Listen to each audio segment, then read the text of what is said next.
Du fick ju, Janne, tidigare här i programmet diskutera med Ben Furman om att söka sig till terapi och varför den tröskeln ibland är kanske lite högre.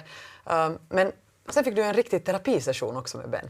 Ja, och jag måste ärligt sagt säga att det här är inte kanske riktigt det mest bekväma jag någonsin har gjort. Att gå i terapi och filma det och visa upp det för resten av världen, så det är ganska naket om man säger så. Men jättefint att du ställde upp, tycker jag. Jag hoppas att, för tanken var att jag tänkte att om jag går i terapi, filmar det och så visar vi det, så de som funderar på att ska gå i terapi eller inte och funderar hur det går till och hur är det, de ska kunna få en liten bild av hur en session ser ut. Och jag satt tillsammans med Benny i över en halvtimme och ni kommer att få se en lite kortare version av vår session, men förhoppningsvis så ger det lite en bild av hur det är att gå i terapi. Hej! Ja, i vanliga fall skulle jag skaka hand, men vi gör så här. Välkommen. Tackar. Okej. Janne, vi har inte så mycket tid på oss och vi tänker inte börja en långvarig terapiprocess istället. Vi har en sån här, en chansmöjlighet, så vi försöker vara lite effektiva. Det är lite så, min grej, jag var sjuk några månader sedan. Jag hade en lymfkörtel som var stor och de tog en provbit och så var det en stark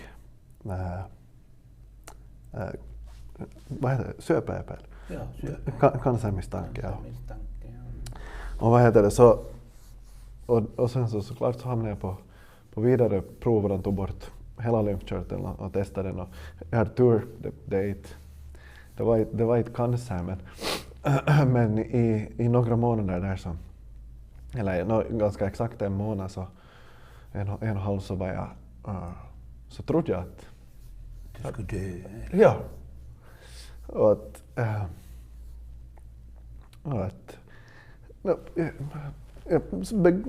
nu hann jag liksom tänka att kanske det är där. Men det som min tid har kommit. Ja, men det som jag tycker att det är så jobbigt med hela den saken är för att jag är frisk och så, men det är så många som alltid pratar om att de har varit nära döden, och nu var jag ju nära, men så att jag fick känslan att det kan vara liksom lopp på slut. Så de brukar alltid prata om att de fick en ny chans, och att de alltid tycker att nu ska jag ta varje dag ska jag leva som min sista. Någon slags filosofisk... Så att de blir upplysta, eller att de får en ny energi. Och jag tycker bara att det blev meningslöst.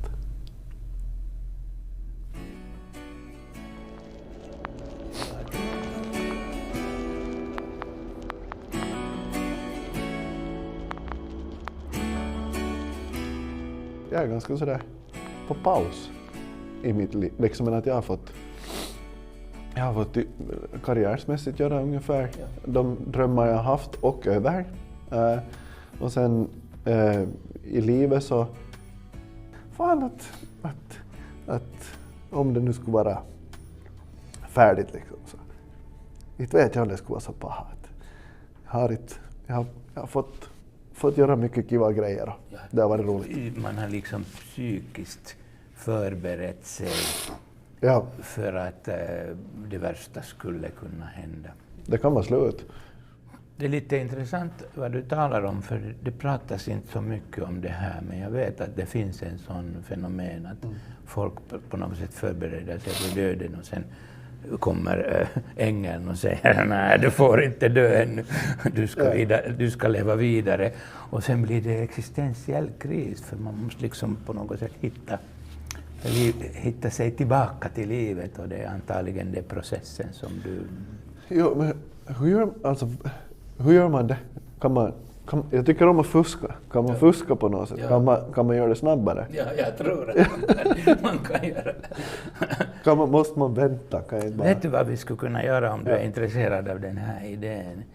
Låt oss säga att du har kommit vidare i din existentiella kris, vad det än betyder. Om det är en process, om vi utgår från att det är en process.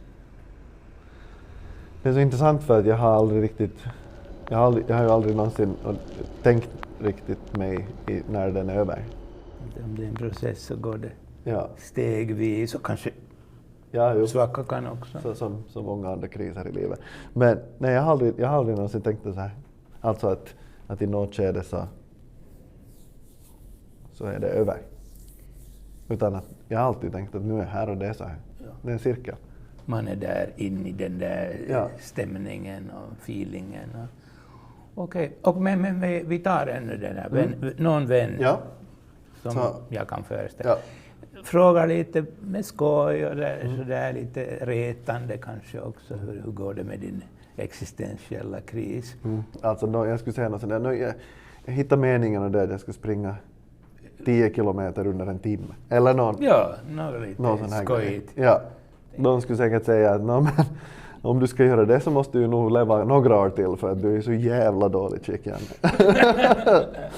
Inga kramande. Nej, jag tror det är high fives och just en sån. Fast det fina är att om de skulle säga det så skulle man ju veta att det är deras sätt att säga att det sitter fan någonstans. Ja. Man skulle kunna tänka, men det här är inte förslag, det är fantasi, att du skulle börja planera att ha en liten fest. Antibegravningsfest. Ja. Vi kan ändra alla Nej, men det är bra. Det är väldigt tydligt. Alla fattar vad det är frågan. Ja. Stora frågor du bearbetar där i sessionen med Ben. Tack för din ärlighet. Tack. Det var jättefint att du ställde upp. Ja, som sagt, inte så hemskt bekvämt. Men och vi pratade om det faktiskt, det här var som sagt en kort version av vår session med Ben. Och vi pratade, han frågade i något skede, finns det någon skam i de här känslorna och tankarna? Och jag måste ju ärligt säga att ja, då känns det ju löjligt där. Alltså, varför känns det egentligen löjligt? För att det är så små problem. Vet du, när man tänker på folk som kämpar med... Alltså om eller sådär, det var intressant, jag kommer ihåg när han frågade, så sa jag att för jag har det så bra. Alltså jag har allting ändå väldigt bra. Så det känns dumt att jag går omkring och upplever de här sakerna. Och det är ju... Ja. Men de är riktiga. Och jag tror att jättemånga människor går omkring och funderar på meningslöshet. Jag tror att det är ett sådär ganska allmänt ämne. Och det är precis som du säger, men jag tycker att det är superintressant att bearbeta det. För vad är det som gör att man känner sig liksom, att det inte finns någon mening?